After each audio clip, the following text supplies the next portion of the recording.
Hey, what's going on? Ryan here with Intersection Records, and just found out that Ozzy Osbourne passed away at the age of 76.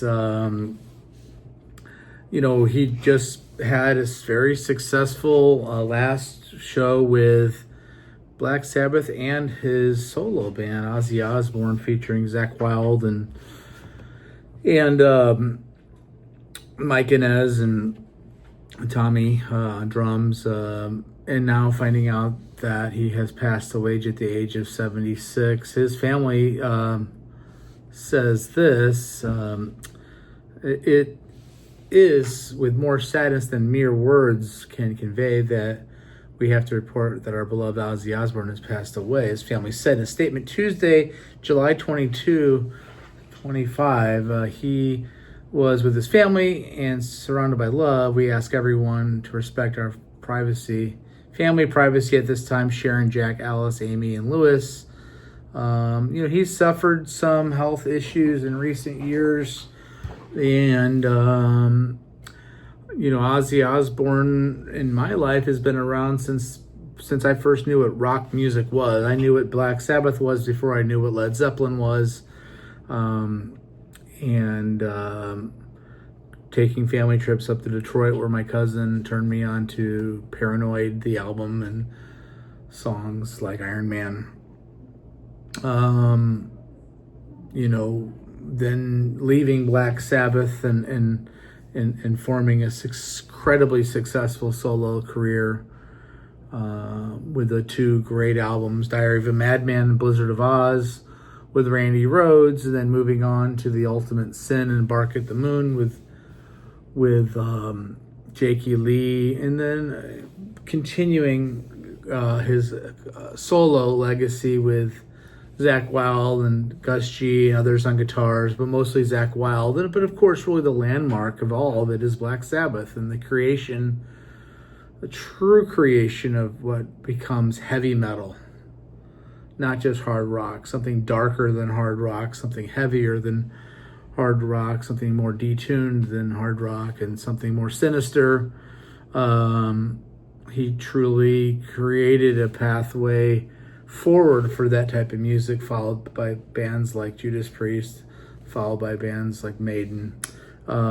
He was born on December 3rd, 1948 in Marston Green, Warwickshire, England, which is near Birmingham. Birmingham is a steel town, much like what Detroit, Michigan, maybe, or Cleveland, Ohio are to the United States. It's a working man's town, and Black Sabbath was a working man's band. He was a Beatles fan, really, but he also had a way to take the music created by Tony Iommi, Geezer Butler, and Bill Ward, create melody lines vocally that Geezer Butler would write lyrics to, and create these fantastic albums. Sabbath debuts their first album in 1970, and really, again, carves a pathway with albums like Black Sabbath, the first Paranoid, Masters Reality in 71, Sabbath, Bloody Sabbath, after doing like nine or 10, nine studio albums with Sabbath. He goes on and forges just an equally remarkable solo career. Kind of stunned right now. I was able to see Black Sabbath. The only time I ever saw Ozzy was in the summer of 2004 at Ozfest with Slayer, a reformed Judas Priest, and the original members of Black Sabbath. I think the whole rock world stunned. It's amazing that earlier this month that they reunited for a final and fitting end to a life. That was 3 weeks ago, over July 4th weekend here in the United States, that they did their final farewell, the end concert.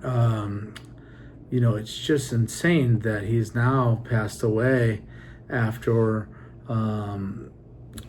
doing that, having a chance to have all the great bands of the modern metal era sing and pay tribute, like Metallica and Guns N' Roses and Slayer and Anthrax and Mastodon and Rival Sons, Guns N' Roses, play tribute to him, mainly him, and the music of Black Sabbath and the music of Ozzy Osbourne's solo career. Rest in peace, Ozzy. It's hard to quantify how important you were to the creation of a genre.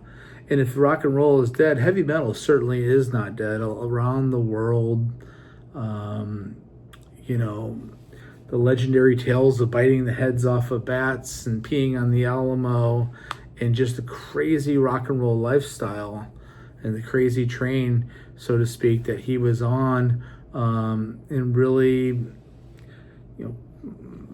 inventing the excess rock star lifestyle, or certainly continuing that on, showing bands. The Prince of Darkness has passed away at the age of 76, and rest in peace. That's all I have. Peace out.